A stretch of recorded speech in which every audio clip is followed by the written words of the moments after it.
दिव्या के ससुराल का रहस्य।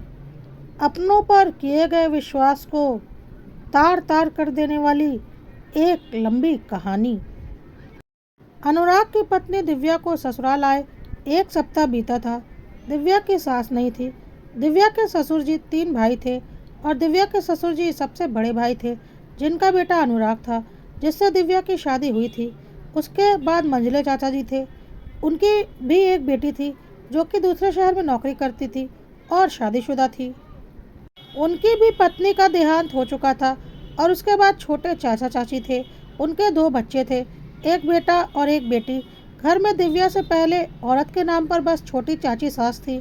दिव्या की सास कुछ साल पहले हार्ट अटैक से गुजर गई थी और दिव्या की मंझली चाची सास भी हार्ट अटैक से गुजर चुकी थी। घर में औरत के नाम पर बस छोटी चाची ही थी। दिव्या की 4 ननद थी, चारों बड़ी थी और चारों की शादी हो चुकी थी। दिव्या ने गौर किया कि घर में जो छोटी चाची है वह पूरे घर में अपना हुक्म चलाती रहती हैं और खुद को घर की अकेली मालकिन समझती हैं। सही बात भी है, आज तक तो घर की अकेली मालकिन ही थी वह, क्योंकि घर में औरत के नाम पर कोई था ही नहीं। लेकिन अब दिव्या आ चुकी थी और वह अपने घर की इकलौती बहू थी, तो वह भी अपना हक जताती थी। क्योंकि कुछ भी था, छोटी चाची उसकी खुद की सास तो थी नहीं, वह अपने घर की मालकिन तो खुद ही को समझेगी, क्योंकि उसकी सास तो वह थी नहीं। दिव्या के ससुराल बहुत बड़ा था, जिसमें 3 भाइयों के अलग अलग 4 4 रूम थे और सबका खाना अलग अलग बनता था। क्योंकि दिव्या की सास और मंजली चाची सास नहीं थी, तो दिव्या की शादी से पहले दिव्या की ननंदें ही खाना बनाती थीं और एक एक करके सारी ननंदों की शादी हो गई और तब तक दिव्या भी ब्याह करके आ गई। तो अब दिव्या ने किचन संभाल लिया था। बीच में कुछ दिनों के लिए छोटी ननंद की शादी के बाद करीब 1 वर्ष तक छोटी चाची सास ने बड़े जेठ और अनुराग को खाना खिलाया था, इसलिए वह कुछ ज़्यादा ही हक जताती थी। मंझले चाचा ससुर छोटी चाची सास से कोई खास मतलब नहीं रखते थे और वह अपना खाना खुद बनाते थे, क्योंकि उनकी बेटी दूसरे शहर में रहती थी और शादीशुदा थी। लेकिन दिव्या ने गौर किया, वह अपने छोटे भाई और उसकी पत्नी से बिल्कुल दूरी बनाकर रखते हैं और उनसे कोई संबंध नहीं रखते। दिव्या ने यह भी गौर किया कि उसके ससुर जी और उसका पति छोटी चाची के कुछ ज़्यादा ही करीब हैं और वह जैसा बोलती हैं वैसा ही यह दोनों करते हैं। दिव्या को लगा कि चाची ने इतने दिनों तक उसके ससुर जी और पति का ख्याल रखा है, इसलिए वह ऐसा करते हैं। लेकिन अब तो दिव्या आ चुकी थी और अपनी रसोई खुद संभाल रही थी। फिर भी चाची कुछ ज़्यादा ही हुक्म चलाती थी और सोचती थी दिव्या उनके अनुसार ही चले। दिव्या को यह सब कुछ बिल्कुल मंजूर नहीं था। उसे लगता था जब सब अपना अलग अलग बनाते खाते हैं तो अपने अपने हिसाब से रहें, कोई किसी की ज़िंदगी में क्यों दखल दे। वैसे भी दिव्या अपने घर की इकलौती बहू थी, तो वह अपने हिसाब से रहना चाहती थी। लेकिन चाची उसे बिल्कुल अपने अंदर दबा कर रखना चाहती थी और इस बात को लेकर दिव्या और अनुराग में अक्सर बहस होती थी। अनुराग अपनी चाची के ही गाने गाता था और दिव्या के ससुर जी भी अपनी घर की छोटी बहू यानी कि उसकी चाची सास के ही गाने गाते थे। लेकिन दिव्या को पता नहीं क्यों पहले दिन से ही चाची सास पसंद नहीं आती थी। छोटे चाचा और चाची उसे बहुत ही शातिर किस्म के लगते थे, बल्कि मंझले चाचा उसे अच्छे लगते थे, लेकिन वह किसी से कोई मतलब नहीं रखते थे। और दिव्या के घर में आते ही छोटे चाचा चाची ने उसे मंझले चाचा के खिलाफ अच्छे से भरा भी था कि वह बहुत बेकार आदमी है, उनसे दूर रहना और उनकी बेटी से भी दूर रहना, हम ही तुम्हारे अपने हैं इस घर में। दिव्या को अभी उतना कुछ समझ में नहीं आ रहा था, पर धीरे धीरे काफ़ी कुछ समझ में आ गया था। दिव्या की छोटी सास ने अकेली बहू होने का पूरा फायदा उठाया था और लगभग पूरे घर पर एकाधिकार बनाकर रखा हुआ था और सब कुछ उनके हिसाब से ही होता था, क्योंकि दिव्या के ससुर जी और अनुराग पूरी तरह से छोटे चाचा चाची के मुट्ठी में थे। वह लोग जैसा बोलते थे यह दोनों बाप बेटा वैसा ही करते थे। मंझले चाचा जी अकेले पड़ जाते थे, उनका कोई बेटा तो था नहीं, एक बेटी थी जो उनसे दूर अपने ससुराल में थी, तो उनकी यह लोग कोई गिनती ही नहीं लगाते थे, इसलिए पूरे घर पर छोटी चाची का हुक्म बज रहा था। लेकिन दिव्या इन लोगों से अलग थी, वह छोटे चाचा चाची की गुलाम बनकर अपनी ज़िंदगी नहीं जीना चाहती थी। पता नहीं क्यों वह लोग उसे पहले दिन से ही अच्छे नहीं लगते थे। इस तरह से दिव्या की शादी को 6 महीने गुजर गए और इन 6 महीनों में दिव्या को अच्छे से समझ में आ गया था कि कौन कैसा है। दिव्या के छोटे चाचा और चाची सास ससुर के बच्चे, जो कि दिव्या के देवर और ननंद लगते थे, वह दोनों भी दिव्या को ऊपर अपना दबदबा रखते थे और खुद को घर का मालिक समझते थे। लेकिन दिव्या किसी से दबने वाली तो थी नहीं, और वैसे भी अब काफ़ी दिन हो चुके थे। दिव्या ने अब अपना मुंह खोलना शुरू कर दिया था। सबसे पहले दिव्या ने देखा कि घर में जब हर किसी के लिए 4-4 रूम निश्चित हैं, तो छोटे चाचा चाची ने उसकी ननंदों की शादी के बाद से उनके हिस्से के 2 रूम, जो कि वह सब इस्तेमाल करती थी, अपने कब्जे में कर रखे थे और उसमें अपना दुकान का सामान भरकर बिल्कुल गोदाम जैसा बनाकर रखा हुआ था। और खुद के 4 रूम में से एक को ड्राइंग रूम और एक को अपना बेडरूम, और बाकी 2 रूम को अपने दोनों बच्चों को दे रखा था। साथ ही साथ दिव्या के मंझले चाचा ससुर का भी एक रूम अपने कब्जे में करके रखा हुआ था। वह कभी कभी अपना रूम खाली करने के लिए बोलते थे, जिस पर छोटे चाचा चाची उनसे काफ़ी लड़ाई करते थे और यहाँ तक बोलते थे, क्या करोगे इतने कमरे लेकर, एक बेटी ही तो है जो शादी करके अपने घर चली गई है, फिर तुम्हारा क्या है, मरोगे तो क्या साथ लेकर जाओगे, और पता नहीं क्या क्या गंदी बातें बोलते थे और मंझले चाचा चुप हो जाते थे। दिव्या ने अब सोच लिया था कि उसे मुंह खोलना पड़ेगा और उसने अपनी चाची सास से बोला, चाची आप हमारे दोनों रूम खाली कर दीजिए।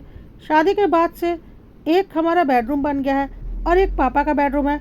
अब कम से कम हमें एक ड्राइंग रूम की ज़रूरत तो पड़ेगी ही, और एक एक्स्ट्रा रूम तो रहना ही चाहिए। अगर कभी कोई मेहमान या दीदियाँ आएंगी तो कहाँ रहेंगी, तो आप हमारे दोनों रूम खाली कर दीजिए। चाची ने बोला, अरे दिव्या तुम कैसी बातें कर रही हो, तुम्हारी ननंद क्या मेरी बेटी नहीं है, वह जब आएंगी तो मेरे बच्चों के रूम है ना, आराम से रहेंगी, इसमें इतनी सोचने वाली क्या बात है, वैसे भी अभी तुम्हें रूम का क्या काम है, और मेरा ड्राइंग रूम तो है ही किसी के आने जाने के लिए, परेशान मत हो, और जब तुम्हें आवश्यकता पड़ेगी मैं खुद ही खाली कर दूंगी। दिव्या को समझ में आ चुका था कि उसकी चाची सास बहुत ही शातिर किस्म की है और सब कुछ उन्होंने अपने कब्जे में कर रखा है और वह इतनी आसानी से उसे छोड़ने वाली नहीं है।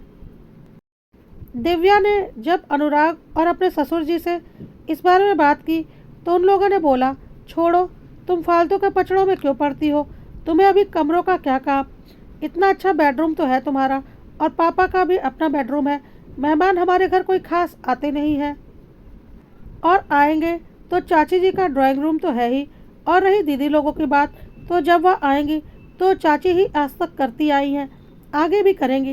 दिव्या को लगा कि चाचा चाची ने आखिर ऐसा क्या जादू चला रखा है कि उसके ससुर जी और उसका पति उनके खिलाफ कुछ भी सुन नहीं सकते, जबकि दिव्या को वह लोग बिल्कुल भी पसंद नहीं थे। दिव्या ने अपने मंझले चाचा ससुर से बात करने की कोशिश की और बोली, चाचा जी आप हम लोगों से बातचीत क्यों नहीं करते, इतनी दूरी बनाकर क्यों रखते हैं, ऐसा क्या हो गया है। मंझले चाचा जी ने बोला, ऐसा कुछ भी नहीं हुआ है, मैं तो चाहता हूँ लेकिन भैया ही मुझसे बात नहीं करना चाहते, और अनुराग को भी मना कर रखा है और अपनी सब बेटियों को भी। भैया और अनुराग तो वही करते हैं जो छोटे भाई और उसकी बीवी कहती हैं, तो मैं क्या कर सकता हूँ, मैं उन लोगों को पसंद नहीं करता, इसलिए मैं उन लोगों से एक दूरी बनाकर रखता हूँ।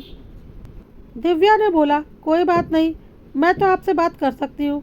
चाचा जी ने बोला, बिल्कुल तुम मुझसे बात कर सकती हो। दिव्या ने बोला, छोटे चाचा चाची मुझे भी कुछ खास पसंद नहीं है, कुछ ज़्यादा ही हुक्म चलाते हैं मेरे ससुर जी और मेरे पति के ऊपर, और सोचते हैं मुझे भी अपना गुलाम बनाकर रखेंगे, पर मैं ऐसी नहीं हूँ।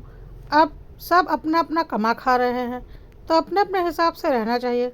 चाचा जी ने बोला, दिव्या तुम सही बोल रही हो, देखो तुम्हारे 2 कमरे और मेरा 1 कमरा उन लोगों ने कब्जा करके रखा है, और खाली करने के लिए बोल दो तो लड़ाई झगड़े के अलावा कुछ नहीं होता, सारे घर की अकेली मालकिन समझती है वह खुद को। दिव्या ने बोला, यह सब कुछ ज़्यादा दिन चलने वाला नहीं, मुझे समझ में आ गया है, इस घर में कोई औरत नहीं थी, इसलिए चाची ने इसका फ़ायदा उठाया है और पूरे घर में अपना एकाधिकार जमा लिया है, लेकिन मैं धीरे धीरे सब कुछ ठीक कर दूंगी। इस घर में औरत नहीं थी, इसका फ़ायदा तो उठाया गया है, लेकिन उसके पीछे भी बहुत बड़ी कहानी है। खैर छोड़ो, तुम बस अपना ख्याल रखो, और अगर तुम्हें थोड़ा भी लगता है कि मैं गलत नहीं हूँ तो मैं यही कहूँगा कि अपने छोटे चाचा चाची से दूर ही रहना, इसी में तुम्हारी भलाई है। बल्कि मैं तो चाहता हूँ कि तुम और अनुराग अपना एक अलग घर लेकर उसमें शिफ्ट हो जाओ। दिव्या ने बोला, आप ऐसा क्यों बोल रहे हैं, यह हमारा घर है। चाचा ने बोला, नहीं बस ऐसे ही। तब तक अनुराग आ गया और दिव्या को चाचा जी से बात करते हुए देखकर बहुत जोर का गुस्सा किया और बोला, तुम उनसे क्यों बात कर रही हो, मैंने मना किया था ना उनसे बात करने के लिए। दिव्या ने बोला, अरे तो क्या हुआ, जैसे छोटे चाचा चाची तुम्हारे अपने हैं वैसे ही यह भी तो तुम्हारे अपने चाचा हैं, इनसे बात करने में क्या बुराई है, मुझे तो यह बहुत अच्छे लगते हैं। अनुराग ने बोला, तुम्हें कुछ नहीं पता, यह बहुत बेकार आदमी है, मुझे बिल्कुल भी पसंद नहीं, बिल्कुल झगड़ालू हैं, इनसे दूर ही रहो, नहीं तो तुमसे भी लड़ाई झगड़ा करने लगेंगे और फिर तुम ही आकर बोलोगी कहाँ फंस गई, और चुपचाप चलो, खबरदार जो आइंदा उनसे बात की। दिव्या को अनुराग की बातें बहुत ही अजीब लगी, लेकिन अनुराग खींचता हुआ दिव्या को वहाँ से ले गया। चाचा जी सब कुछ देख रहे थे पर उन्होंने कुछ नहीं बोला, लेकिन दिव्या को यह सब कुछ सही नहीं लगा और उसने अनुराग से बोला, तुमने अपने चाचा जी के लिए ऐसा क्यों बोला, उन्हें कितना बुरा लगा होगा।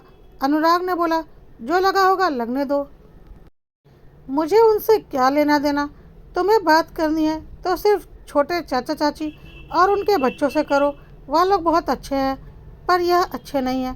तब तक दिव्या के ससुर जी भी आ चुके थे, उन्होंने भी दिव्या से यही बात बोली, पर दिव्या को पता नहीं क्यों छोटी चाची सास और उनके बच्चे बिल्कुल भी पसंद नहीं आते थे। उसने बोला, मुझे छोटी चाची बिल्कुल पसंद नहीं, बहुत ही चालाक और मक्कार किस्म की लगती हैं, धूर्तता कूट कूट कर भरी हुई है उनमें, और मैं ऐसे लोगों के करीब नहीं रह सकती, इसलिए मैं उनसे दूर रहती हूँ। लेकिन अनुराग और ससुर जी यह बात मानने को तैयार ही नहीं थे और ऐसा बोलने के लिए उन्होंने दिव्या को अच्छी खासी खरी खोटी भी सुनाई। दिव्या को बहुत बुरा लगा कि अपनी चाची के लिए अनुराग ने उसे इतना भला बुरा कहा, जबकि वह उसकी पत्नी है। तो दिव्या ने यही बात अनुराग से बोल दी। अनुराग ने बोला, दिव्या तुम आज की आई हो, मम्मी के जाने के बाद से चाची ने ही हम सब भाई बहनों का ख्याल रखा है।